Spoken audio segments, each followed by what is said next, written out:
Hello everybody, welcome to Coffee Talk number 2. As I said in our first Coffee Talk last week, the kind of rationale and reason for these Coffee Talks is to serve as a kind of lead up to our special celebration on October 22nd, when Bishop Barber will be here to bless again the church after the Renew and Restore project that we have been experiencing over the last several years.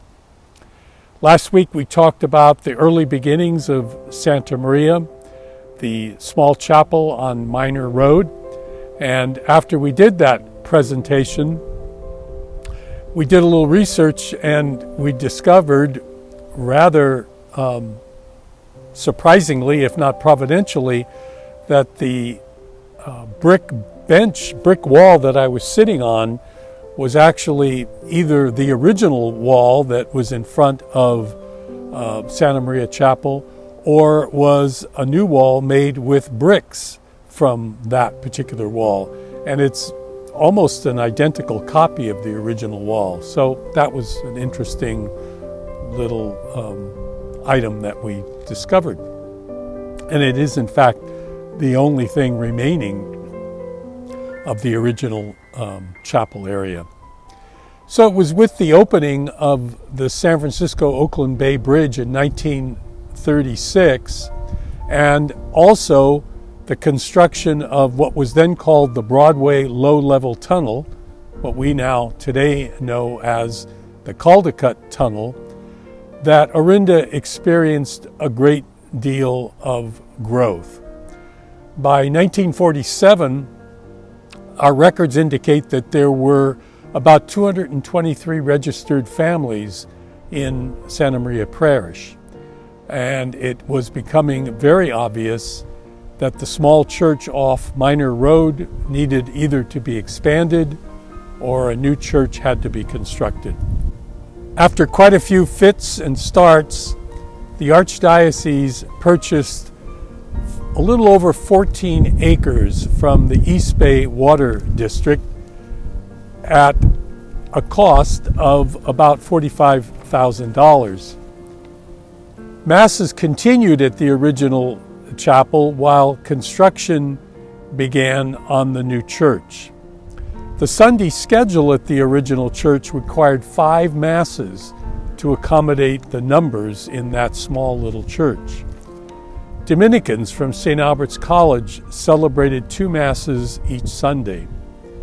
As they say, history sometimes repeats itself because we continue to have Dominicans helping us at Sunday Mass here at Santa Maria. The first Mass in the new church was celebrated on Christmas Eve, 1954, with a Christmas concert at 11:30 p.m., and then a solemn high Mass at 12 midnight. And Mass has been celebrated every Sunday here at Santa Maria ever since. Yes, even during the pandemic, Mass was celebrated. In the early days, privately, by myself, alone in the church. Then, as time went on, with a few staff members, we began to provide Mass to you every Sunday via Facebook. I can recall that as word leaked out as to the time we were taping the Masses, despite county prescriptions against it, a few people would very quietly sneak in to the back of the church to attend Mass, so desirous they were for the Eucharist. Our church building and hall were designed by Martin Rist. He was an architect from San Francisco. And the design of the church was based on a similar design of a church in Fairfax in Marin County, St. Rita's Catholic Church. And it was modified somewhat. It's not a direct copy. However, if you look at both churches, you can readily see the similarities both on the exterior and the interior of the two buildings. There was an effort made by Father Harrington to preserve the original chapel and have it moved to the new property to be used either as a shrine or as a wedding chapel.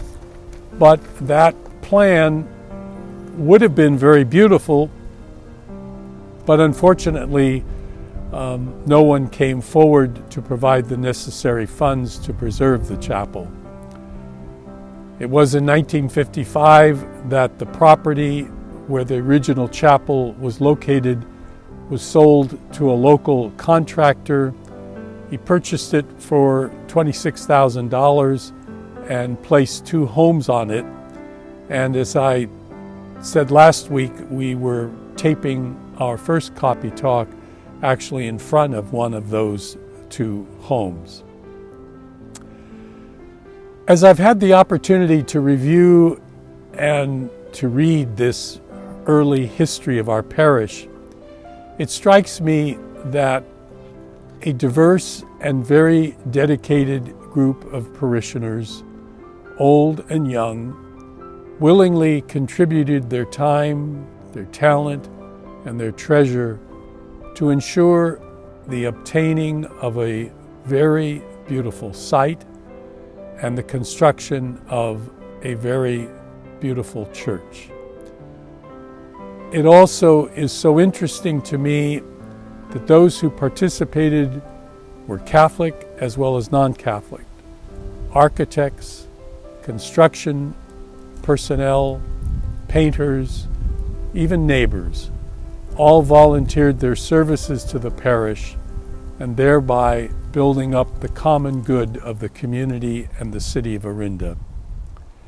In my next Coffee Talk, we'll look at various facets of the interior of our church as they are kind of icons for our faith or vehicles for teaching us truths about God, the sacraments, and the church.